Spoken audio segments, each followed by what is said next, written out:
चलिए नमस्कार सबको। पॉलिटी का डिस्कशन चालू किया जाए। बहुत आसान क्वेश्चन है पहला क्वेश्चन, और हमको उम्मीद है कि मेरे दोस्त आप सबों से क्वेश्चन बन गया होगा। क्लियर है? भारत की ताकत का स्रोत किसे माना जाता है? भारत के ताकत का स्रोत किसको माना जाता है?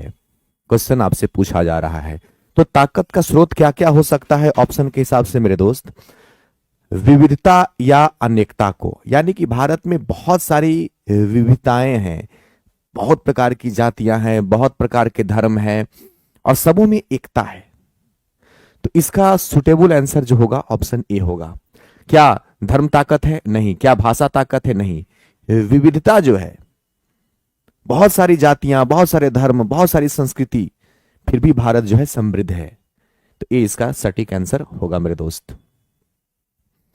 पूर्वाग्रह के कारण हमारा व्यवहार कैसा होता है? और ये जो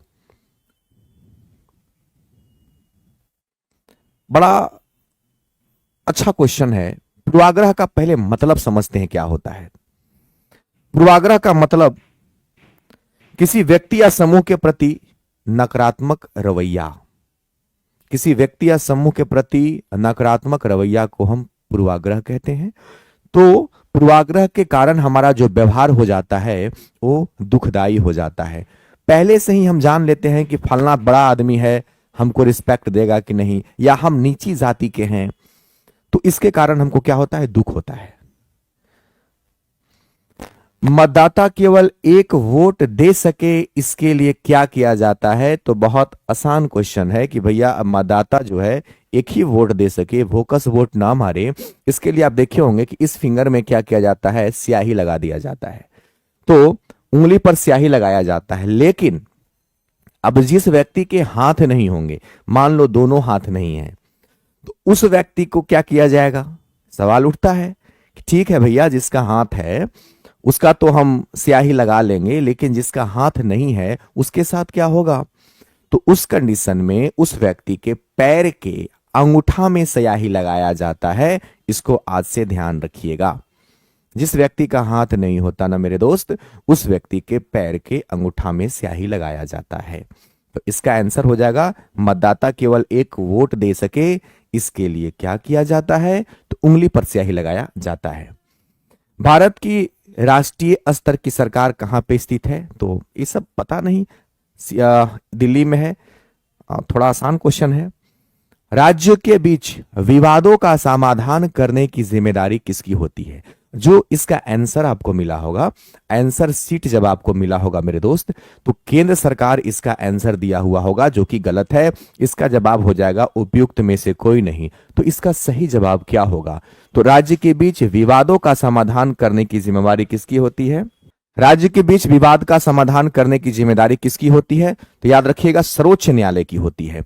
याद रखिएगा, इसकी चर्चा जो है वो अनुच्छेद 131 के तहत जिम्मेदारी किसकी होती है मेरे दोस्त? तो जिम्मेदारी जो होती है वो सर्वोच्च न्यायालय की होती है।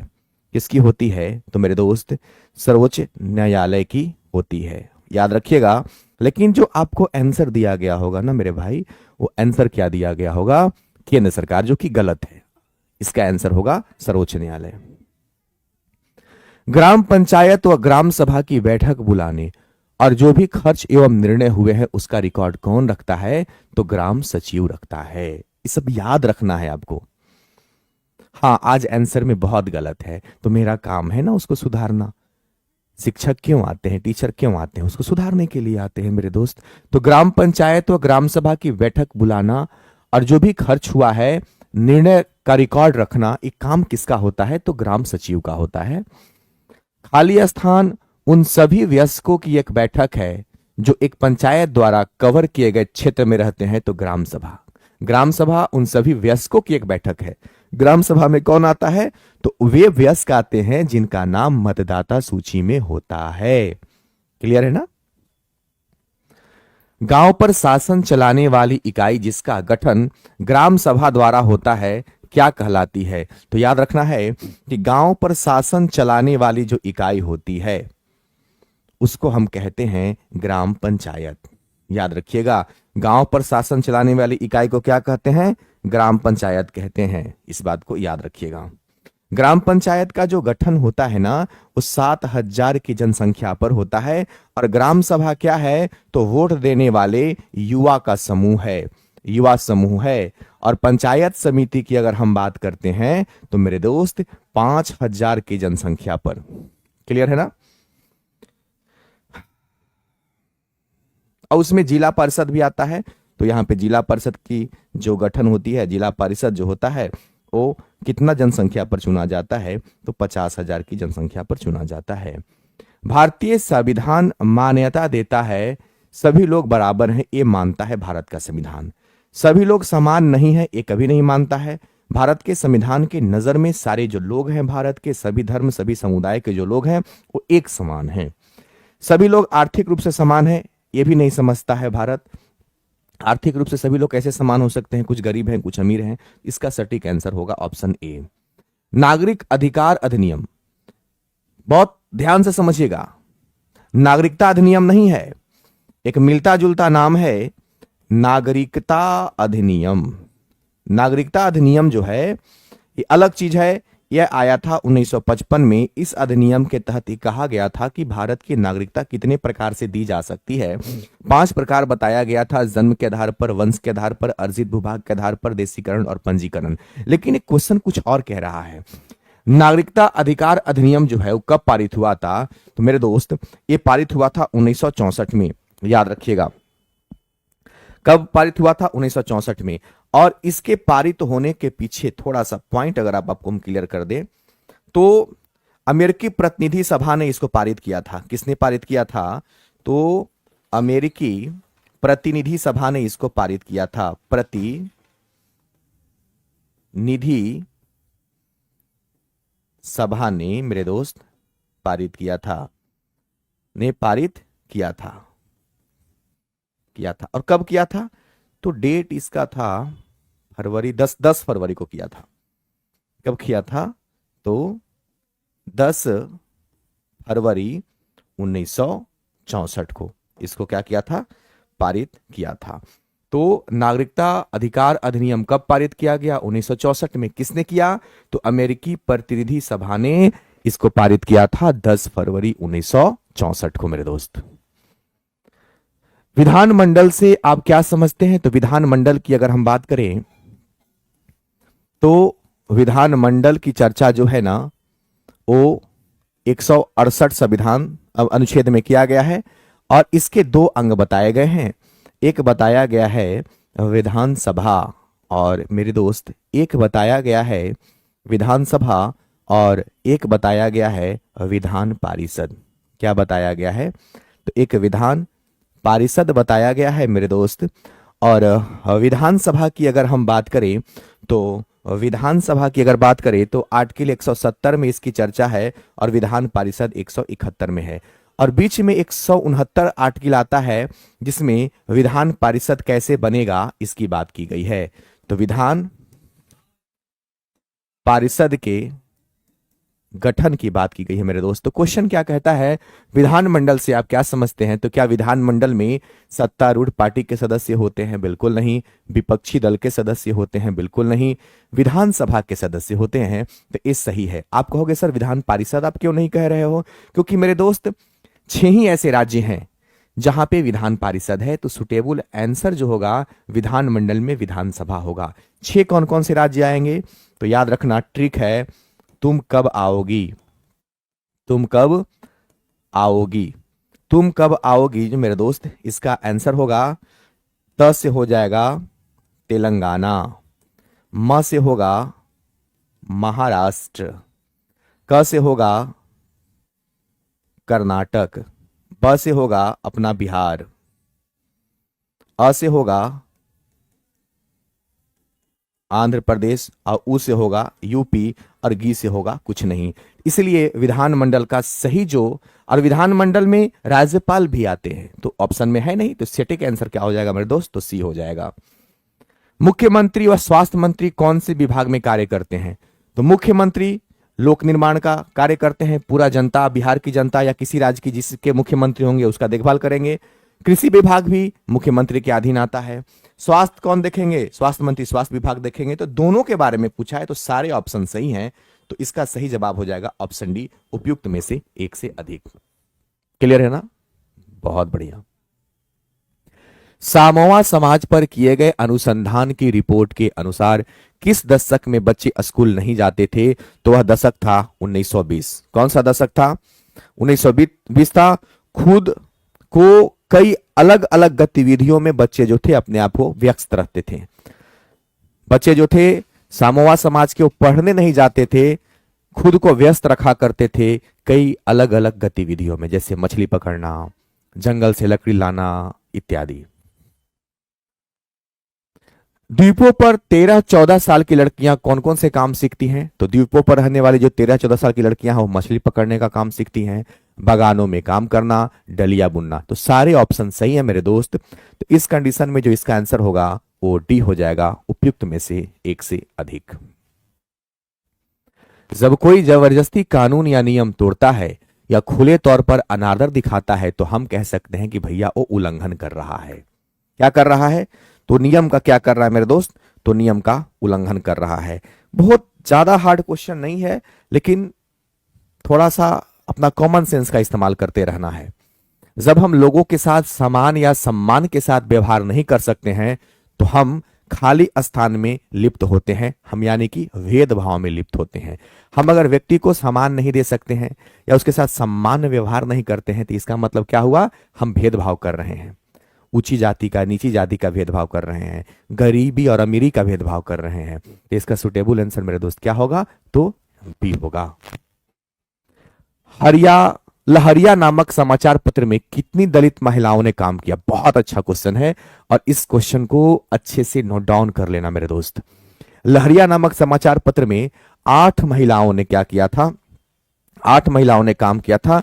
यह एक पाक्षिक समाचार पत्र है। एक पॉइंट अगर लिखेंगे तो हम यहां पे लिखना चाहेंगे मेरे दोस्त कि यह एक जो है ये पाक्षिक समाचार पत्र है। समाचार पत्र है मेरे दोस्त, यह एक पाक्षिक समाचार पत्र है। और याद रखना है मेरे दोस्त कि और कहां कहां? तो यूपी के चित्रकूट जिले में, चित्रकूट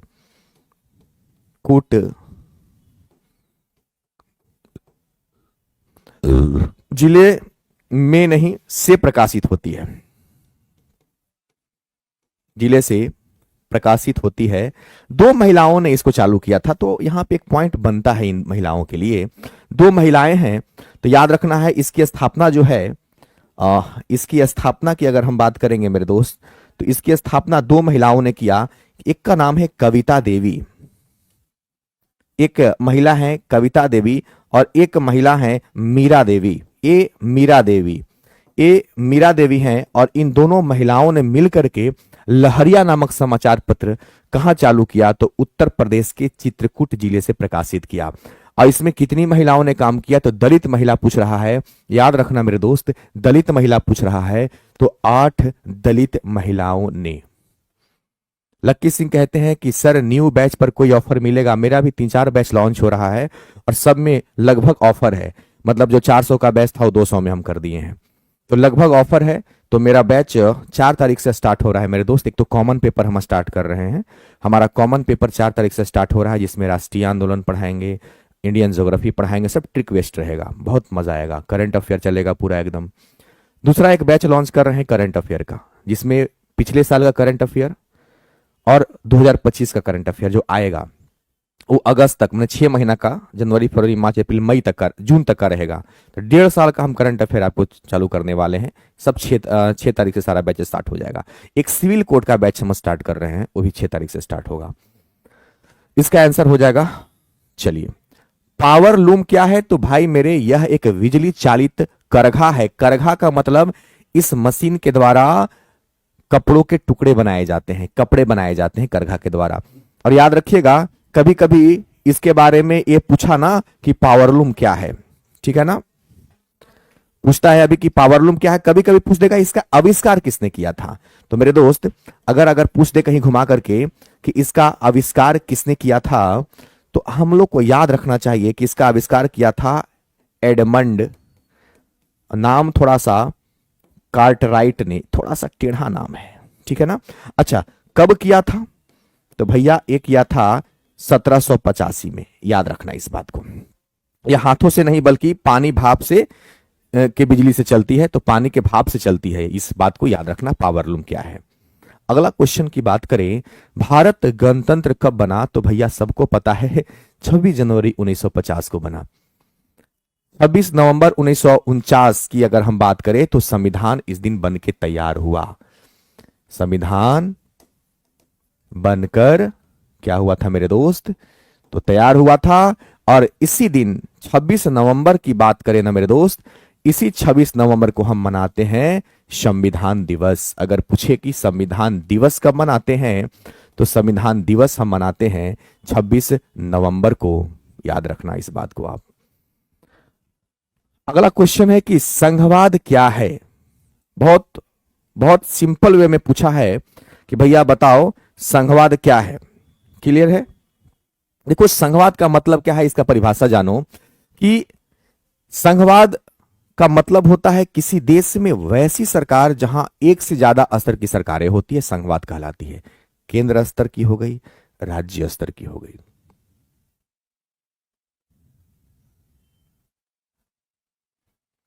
राजू कहते हैं कि जो आप सर 4 को बैच लॉन्च कर रहे हैं बीपीएससी तैयारी 4.0 टीजीटी के लिए है। हाँ बिल्कुल, 40 नंबर का जो बैच हम चालू कर रहे हैं कॉमन पेपर का, उस बैच का नाम है सारथी बैच। 6 तारीख से हमारा बैच स्टार्ट हो जाएगा। सारथी नाम का बैच है, 299 रुपया उसका, बहुत कम फी रखे हैं क्योंकि बहुत पढ़ाना है, मात्र 299 रुपया रखे हैं। 3-4-5 महीना उसमें मेहनत होगा भाई मेरे। क्लियर है? 124 का आंसर एनसीईआरटी के अकॉर्डिंग सी होगा। अच्छा 124 में हम देखते हैं, आइए 124 में सब लोग आ जाइए। 124 में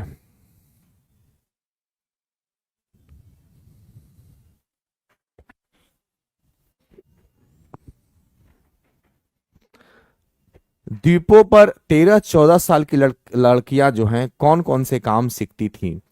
तो भाई साहब हमारा जो नॉलेज है उसके हिसाब से मछली पकड़ने का भी काम करती हैं, बागानों में भी काम करती हैं, और डलिया बुनने का भी काम करती है। तो क्या नाम है आपका? रंजन मिश्रा। तो हम आपकी बात को कभी नहीं काटेंगे रंजन, लेकिन हमारा जो नॉलेज है, जो हमने पढ़ा है या जो हम जानते हैं वो ये होगा। लेकिन फिर भी मेरे दोस्त हम एक बार जरूर इसको देखने का प्रयास करेंगे, हम इसको एक बार फिर से कलेक्शन कर लेंगे। तो कल संडे है, तो कल फिर से मेरा फुल लेंथ का टेस्ट का डिस्कशन होगा।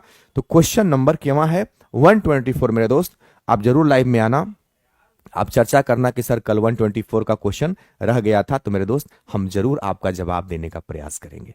हम आपको क्रॉस आउट नहीं करेंगे, हम आपको ऐसा नहीं कहेंगे कि नहीं यही होता है, कोई भी गलती कर सकता है, लेकिन जो मेरा नॉलेज है वो यही होता है। फिर भी हम एक बार उसको जरूर देखेंगे दोस्त।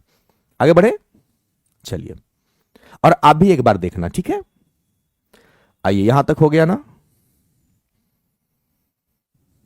चलिए, संघवाद का मतलब क्या होता है? देश में एक से ज्यादा स्तर की सरकारों का होना, और है भी भारत में। राज्य स्तर की सरकारें अलग हैं, केंद्र स्तर की सरकारें अलग हैं। तो इसका सुटेबल जवाब सी होगा। देश में एक से अधिक संघ का होना यह संघवाद नहीं कहलाता है।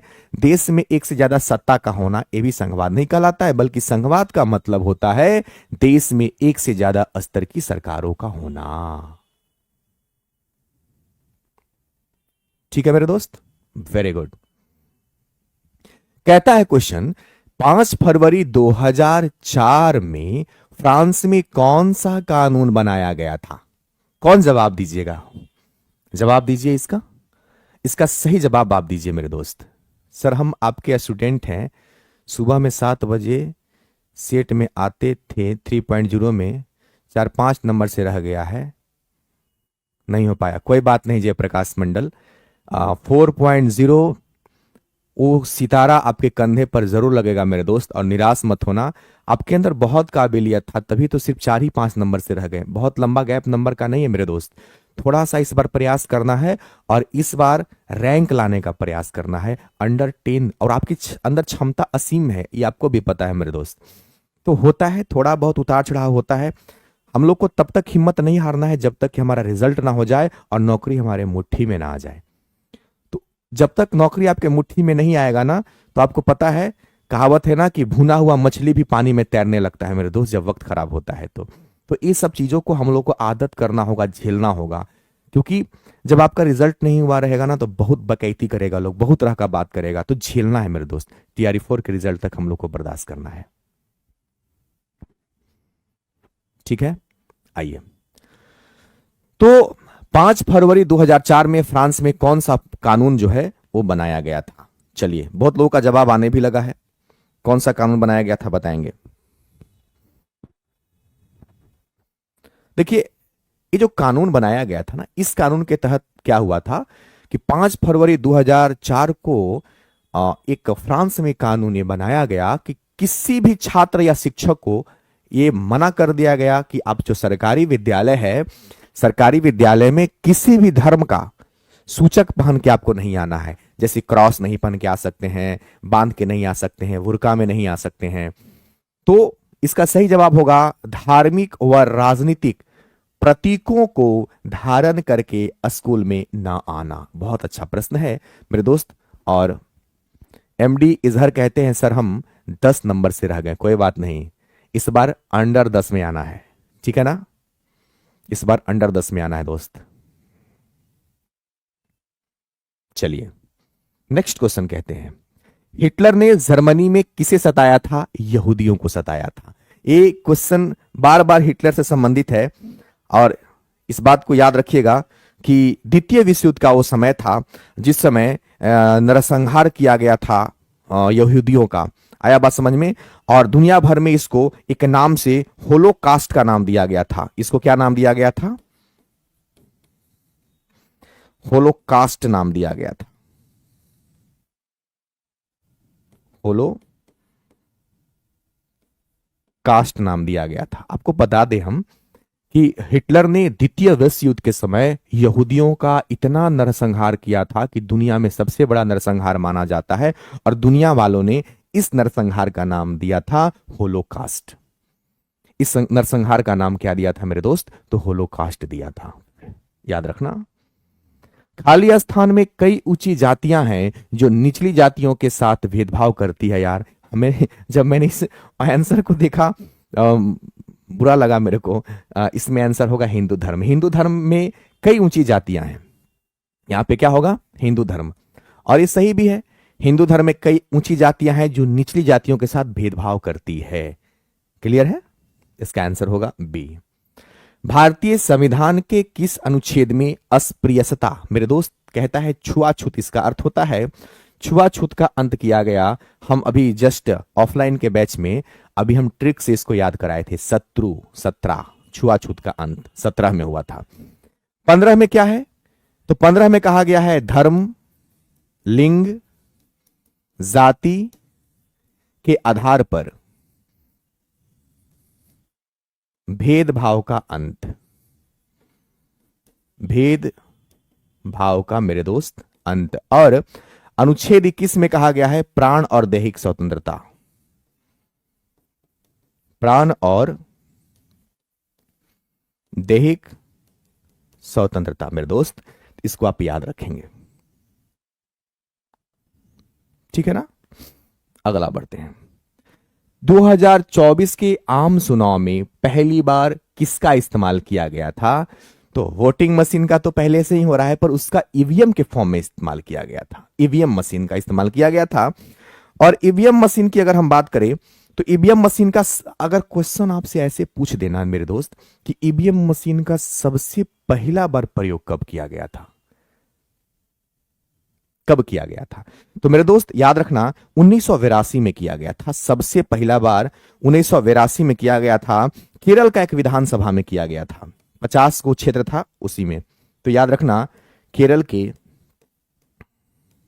विधानसभा के आम चुनाव में सबसे पहला बार इसका प्रयोग किया गया था। निम्नलिखित में से कौन सा समूह अंग्रेजों के मनमानेपन का उदाहरण था? तो भैया राजद्रोह एक्ट भी इसमें आता है और रॉलेट एक्ट भी आता है। रॉलेट एक्ट को काला कानून कहा जाता है। गांधी जी ने काला कानून कहा था। रॉलेट एक्ट 1919 में हुआ था। रॉलेट एक्ट में कहा गया था मेरे दोस्त कि शक के आधार पर किसी भी व्यक्ति को गिरफ्तार किया जा सकता है। शक के आधार पर किसी भी व्यक्ति को गिरफ्तार किया जा सकता है और बंद कमरे में उस पर मुकदमा चलेगा। उसका टैगलाइन था नो अपील, नो दलील, नो वकील। सैफुद्दीन किचलू को गिरफ्तार किया गया था। मलिक और सैफुद्दीन किचलू नाम के दो व्यक्ति को गिरफ्तार किया गया था शक के आधार पर, और इसी को लेकर के जलियांवाला बाग में मीटिंग चल रहा था और हंसराज नाम का व्यक्ति जो था ना, वो डायर को जाके बोल दिया था और उसकी जलियांवाला बाग हत्याकांड बाद में हो गई थी। तो और राजद्रोह एक्ट क्या था मेरे दोस्त? तो ये जो एक्ट था ना, इस एक्ट में भाषण और प्रकाशन को अपराध माना गया। अंग्रेजों ने कहा कि भैया सरकार के प्रति, अंग्रेजी सरकार के प्रति जो भाषण देगा या जो प्रकाशन करेगा, पहले क्या होता था? पहले किताबों के माध्यम से, अच्छे लेखों के माध्यम से क्रांतिकारियों में जोश भरने का काम किया जाता था, अच्छे भाषण देकर के जोश भरने का काम किया जाता था। क्लियर है ना मेरे दोस्त? अंग्रेजों को गवारा नहीं गुजरा, राजद्रोह एक्ट कह दिया उसको। और रॉलेट एक्ट तो कहता है कि निम्नलिखित में से कौन सा कानून अंग्रेजों की मनमानेपन का उदाहरण था मेरे दोस्त? तो दोनों था। और इसका जो सही जवाब होगा ना मेरे दोस्त, इसका सही जवाब जो होगा ना मेरे दोस्त, वो सी होना चाहिए। हाँ, सतपाल मलिक और सैफुद्दीन किचलू। बहुत बढ़िया संजय कुमार जी। मेरे दोस्त आगे बढ़ते हैं। अलोकप्रिय कानून के विरुद्ध हम कौन सा कदम उठा सकते हैं? अगर कोई भी कानून जो लोकप्रिय नहीं है, अलोकप्रिय है, तो उसके विरुद्ध जनसभा कर सकते हैं मेरे दोस्त। लोकतांत्रिक अधिकार हमको है। अखबारों में भी लिख सकते हैं और टीवी के चैनलों पर भी रिपोर्ट भेज सकते हैं। अगर कोई कानून अलोकप्रिय है, देश के हित में नहीं है, समाज के हित में नहीं है, तो मेरे दोस्त इसका जवाब सब होगा। और याद रखना इस बात को, इसका जवाब होगा डी। क्या कानून के अनुसार पटरी पर दुकान लगाना और फेरी लगाना गैर कानूनी है? अच्छा आप बताओ, इसका जवाब आप क्या दोगे? टीजीटी बैच का न्यू बैच, अगर आपको टीजीटी का चाहिए तो आंख बंद करके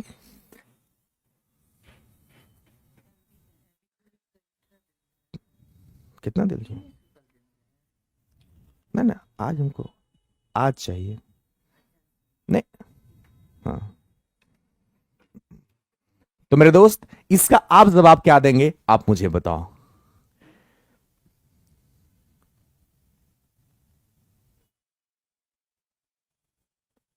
बताएंगे मेरे दोस्त, इसका आप सही जवाब क्या देंगे? बताएंगे? इसका कुछ लोग कहते हैं हां गैर कानूनी है। अरे नहीं मेरे दोस्त, इसका जवाब होगा नहीं। और जो आपको आंसर दिया हुआ होगा उसमें भी यही दिया हुआ है कि हाँ गैर कानूनी है, लेकिन ये गलत है, गलत आंसर दिया हुआ है। प्रिंट गलत हो गया है, टाइप गलत हो गया है। और प्रथम दृष्टया में बहुत सारे लोग कहते हैं ना ना, पटरी पर सामान बेचना जो है ना, वो गैर कानूनी होना चाहिए। अरे यार कैसे होना चाहिए? सरकार ने गरीबी को देखते हुए कहा कि नहीं, कि कोई इसको रोक नहीं सकता है, कोई इसको रोक नहीं सकता है। अब इसकी जो चर्चा है भारत के संविधान में किया गया है मेरे दोस्त, याद रखना अनुच्छेद 19 वन के 6 में कहा गया है। आया बात समझ में? जो आर्थिक रूप से कमजोर हैं वो फुटपाथ पर दुकान लगा सकते हैं मेरे दोस्त, कोई उनको नहीं रोक सकता है। किस एक्ट, अनुच्छेद के तहत? अनुच्छेद की बात आ गई मतलब संवैधानिक हो गई, भारत के संविधान में लिखा हुआ है मेरे दोस्त। इसका आंसर होगा बी। भारत में कितने उच्च न्यायालय हैं सबको पता है, और क्लास में तो हम सारे उच्च न्यायालय का गठन कब हुआ था तो एक बार में याद करवा दिए थे, एक बार में याद करवा दिए हैं, या तो आपको मजा भी आ रहा होगा। अच्छा इसमें क्वेश्चन पूछा जा सकता है कि जल्दी में नियरेस्ट कौन सा उच्च न्यायालय का गठन हुआ है? तो आंध्र प्रदेश का।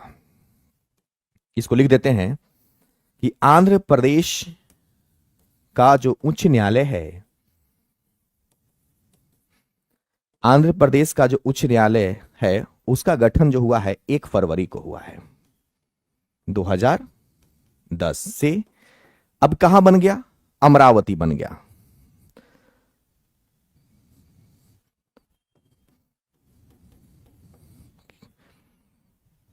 यह भारत का 25वां उच्च न्यायालय है। इस बात को याद रखिएगा। भारत में अधीनस्थ न्यायालय को निम्नलिखित में से किस नाम से पुकारा जाता है? के बताएगा, बताएंगे किस नाम से पुकारा जाता है? अधीनस्थ न्यायालय वैसे न्यायालय जो सर्वोच्च न्यायालय या उच्च न्यायालय के अधीन होते हैं। मैं अपने जीवन में एक ऐसे टीचर को भी देखा है जो एक स्टूडेंट के प्रॉब्लम को भी प्रॉब्लम समझते हैं, वो है my dear Vikas sir. Thank you दोस्त। चलिए, पीजीटी कॉमर्स, कॉमर्स का शायद अभी कोर्स नहीं चल रहा है मेरे दोस्त, जहां तक हमको पता है। चलिए, थैंक यू सरस्वती। चलिए, भारत में अधीनस्थ न्यायालय को, अब इसका जवाब आप क्या दोगे? अब बताओ मुझे, हम थोड़ा देखते हैं, आपका कॉमन सेंस देखते हैं, आप क्या जवाब दोगे इसका? हम साइड हो जाते हैं, आप बताओ। भारत में अधीनस्थ न्यायालय को निम्नलिखित में से किस नाम से मेरे दोस्त पुकारा जाता है? आप क्या जवाब दोगे? बताएंगे? क्या अधीनस्थ न्यायालय को सिर्फ जिला न्यायालय से जानते हैं? सारे जज, सारे इसमें हो जाएंगे, सारे हो जाएंगे। जिला न्यायालय को भी, सिविल जज न्यायालय को भी, अतिरिक्त सत्र न्यायालय को भी, सारे अधीनस्थ न्यायालय कहलाते हैं। सिर्फ एक नहीं होगा, आज के बाद से इसको याद रखिएगा। क्लियर है? नहीं, ए पर आंसर मत मारिए, आंसर शीट में दिया हुआ इसके वजह से ध्यान रखिएगा आज के बाद से। क्लियर है? चलिए, कितने घंटे के अंदर गिरफ्तार व्यक्ति के परिजनों को सूचित कर दिया जाता है? देखते हैं इसका जवाब क्या। ये बहुत कॉमन सेंस वाला क्वेश्चन है। अगर किसी भी व्यक्ति को गिरफ्तार किया जाता है तो उसके परिजन को कितने घंटे के अंदर में सूचित कर दिया जाता है? ऑफलाइन बैच कब से स्टार्ट हो रहा है? ऑफलाइन बैच तो एगो बैच चालू हुआ 10 दिन में फुल हो गया, दूसरा चालू हुआ वो भी फुल हो गया, 27 तारीख को चालू हुआ है मेरे दोस्त। एक ठो 10 दिन पहले चालू हुआ था, सब बैच फुल। ऑफलाइन तो मजा आ रहा है, अभी रिजल्ट इतना अच्छा हुआ है, आप आ जाओ ऑफलाइन में। क्या जवाब दोगे आप?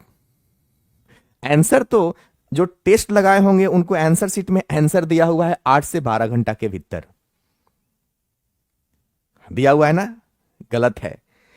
क्यों गलत हम कहेंगे? इसका सही जवाब होगा उपयुक्त में से कोई नहीं।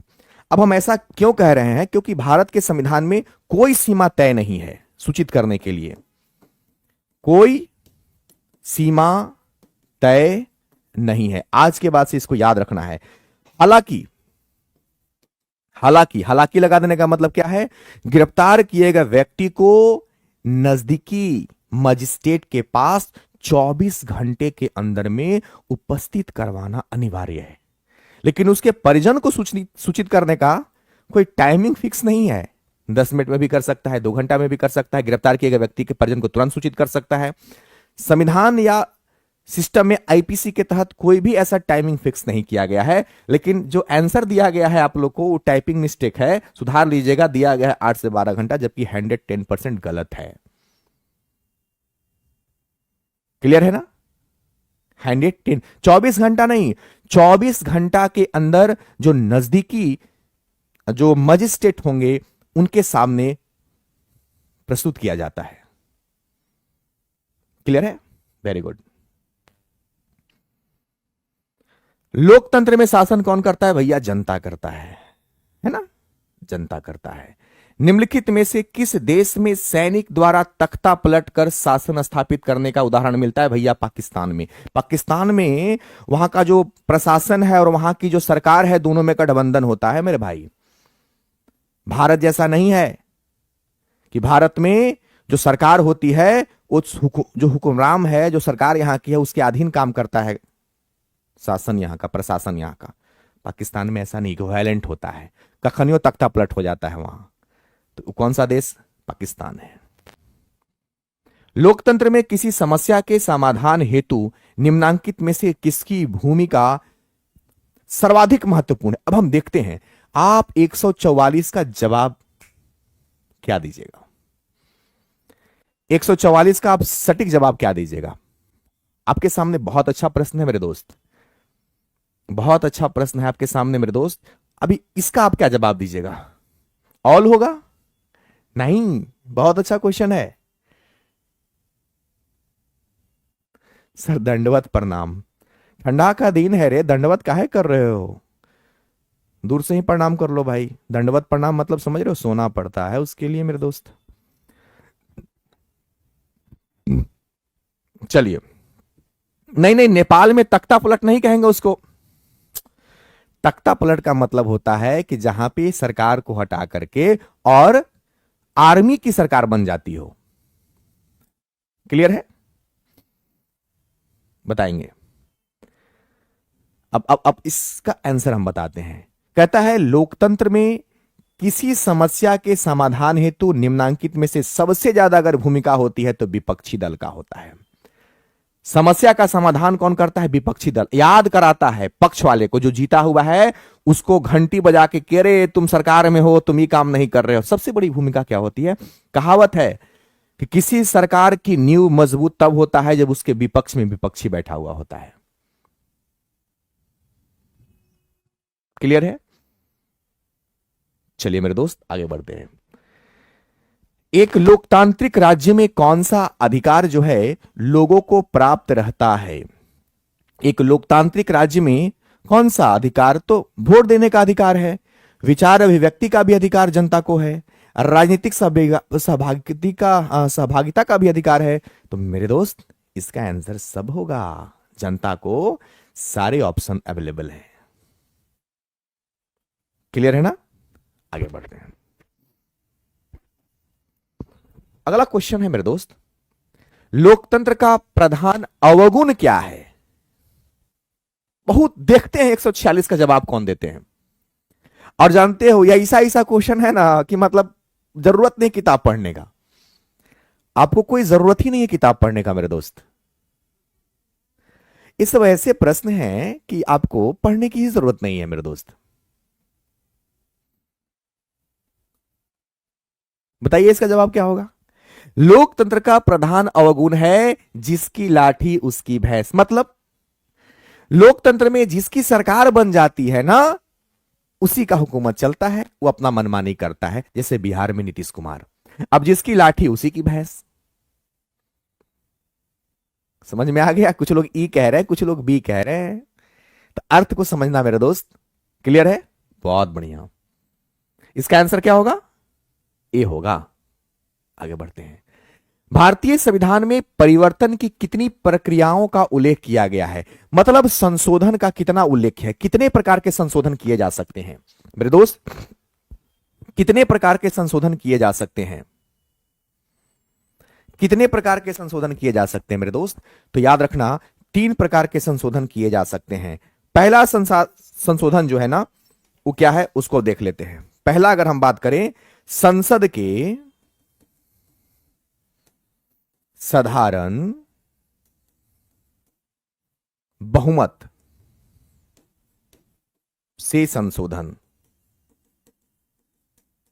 पहला ये हो गया।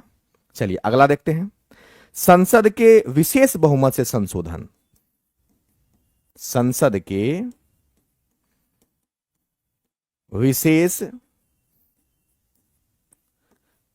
बहुमत से संशोधन। और तीसरा क्या होगा मेरे दोस्त? तीसरा होगा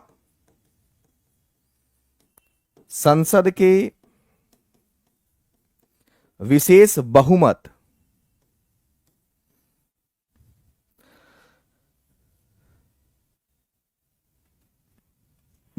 से संशोधन और कम से कम आधे राज्य, कम से कम आधे राज्य के विधानसभाओं का अनुसंधान के विधानसभा का अनुसमर्थन। ये 3 प्रकार से संशोधन किया जा सकता है। पहला है संसद के साधारण बहुमत से संशोधन, संसद के विशेष बहुमत से संशोधन, और संसद के विशेष बहुमत से संशोधन और कम से कम आधे राज्य के विधानसभा का अनुसमर्थन। यानी कि भारत के संविधान में संशोधन अगर करना है तो 3 प्रक्रिया का हम उल्लेख मेरे दोस्त करते हैं। 3 प्रकार का उल्लेख। इसका स्क्रीनशॉट ले लीजिए, इसका स्क्रीनशॉट ले लीजिए दोस्त। ले लिए? चलिए, कहता है नेल्सन मंडेला एवं 7 अन्य प्रमुख नेताओं को कब रंगभेद की नीति के खिलाफ करने के लिए आजीवन कारावास की सजा सुनाई गई थी? भाई बहुत दर्दनाक घटना। भाई आपको बता दें, घटना हुआ था 1964 में और 27 वर्ष तक ये जेल में रहे थे। और 27 वर्ष से जेल से निकलने के बाद दक्षिण अफ्रीका के मेरे दोस्त ये राष्ट्रपति बने थे। ये दक्षिण अफ्रीका के पहले अश्वेत राष्ट्रपति बने थे बाबू। बता दें 62% वोटों से इनको चुना गया था मेरे दोस्त। इनको 62% वोटों के साथ इनका चुनाव किया गया था। 27 वर्षों तक ये जेल में रहे थे। जेल से निकलने के बाद आप सोच सकते हो किसी व्यक्ति का संघर्ष। 27 साल तक जेल में रहने के बाद भी व्यक्ति राष्ट्रपति बन सकता है। और आप 3, 4, 5 नंबरों से जब पीछे रह जाते हो तो हिम्मत हार जाते हो मेरे दोस्त। हम इसीलिए कहते हैं कि जो मेरे छात्र, जो मेरे भाई बहन 4, 5, 7 नंबरों से पीछे रह गए हैं, इस बार आपको 4, 5, 7 रैंक पे आना है। क्लियर है ना? 4, 5 रैंक में आपको आना है मेरे दोस्त। सिस्टम को पलट देना है। कोई बोलता ही रे, सिस्टम को पलट देना है मेरे दोस्त। भारत में किस प्रकार की नागरिकता है मेरे दोस्त? एकल नागरिकता है। और ये कहां से लिया गया है? तो अमेरिका के संविधान से लिया गया है। अमेरिका के मेरे दोस्त संविधान से लिया गया है। इस बात को याद रखना। क्लियर है मेरे दोस्त? याद रखना। क्लियर है? चलिए, हां 27 साल कुछ दिन रहा था मोटा मोटी भैया। हम 27 साल कुछ वर्ष था तो एनसीईआरटी उसको 28 वर्ष मानती है, हम 27 वर्ष मान लिए हैं। क्या इसमें दिक्कत है? वो कोई समझाने का एक प्रोसेस है ना? ये समझाने के लिए मैंने बोल दिया लगभग 27 साल है। ठीक है, आगे बढ़ते हैं मेरे दोस्त। आज का आखिरी क्वेश्चन है कि राजनीतिक प्रतिद्वंद्विता लोकतंत्र के लिए क्या है? बताएं। आखिरी क्वेश्चन है, आखिरी क्वेश्चन है मेरे दोस्त कि राजनीतिक प्रतिद्वंदिता जो है वो लोकतंत्र के लिए क्या है। और आपको बता दें कि कॉमन पेपर आप लोग को हम लॉन्च कर दिए हैं। कॉमन पेपर जिसका भी प्रॉब्लम होगा उसमें राष्ट्रीय आंदोलन, इंडियन ज्योग्राफी, करंट अफेयर गजब पढ़ाएंगे, आप सोचे भी नहीं होंगे। तो हमारा बैच आ रहा है और बैच हमारा 6 तारीख से स्टार्ट होगा। एप्लीकेशन पे आ जाएगा प्लेटफॉर्म बाय नवीन कुमार सिंह पे। सारथी बैच का नाम मेरे दोस्त क्या है? सारथी है। कल वो बैच लॉन्च हो जाएगा। बैच का नाम हमारा दोस्त सारथी है और ये 40 नंबर का कॉमन पेपर के लिए है। लेकिन जिनका हिस्ट्री है वो पूरा राष्ट्रीय आंदोलन पढ़ लेंगे, मजा आ जाएगा। जिसका ज्योग्राफी पेपर है 6 to 8, 9, 10th में, वो इंडियन ज्योग्राफी पढ़ लेगा। कॉमन पेपर में तो काम ऐबे करेगा और करंट अफेयर है, मजा आ जाएगा दोस्त। तो सारथी नाम का बैच हम आप शिक्षक भर्ती के बच्चों के लिए चालू कर रहे हैं। आगे बढ़ते हैं। तो ये था हमारा आज का आखिरी क्वेश्चन। तो इसका जवाब आपको बताना है। क्या होगा बताइए? तो भाई मेरे, राजनीति में प्रतिद्वंदिता होना चाहिए, पैर खींचने की भावना होनी चाहिए, यह दिखाने की भावना होनी चाहिए कि जो वर्तमान में सरकार है हम उससे बेहतर कर सकते हैं। प्रतिद्वंदी होना चाहिए।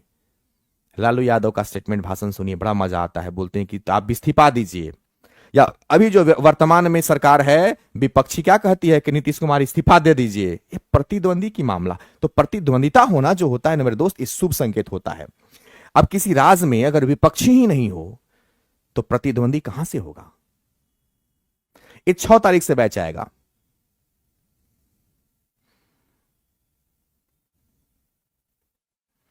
ठीक है मेरे दोस्त। तो ये था। कल हम लोग फिर मिलेंगे 7:30 बजे के आसपास या 8 बजे के आसपास। और शाम में अब हम 1-2 दिन में प्लेटफॉर्म टीचर जो यूट्यूब चैनल है उस पर हम कॉमन पेपर का क्लास लेकर के आ रहे हैं आप लोग के लिए 1 घंटा का। तो अब कारवां होगा चालू, आएगा मजा। जिस सब्जेक्ट में भी आपको दिक्कत होगा हम आपका बहुत मदद करेंगे।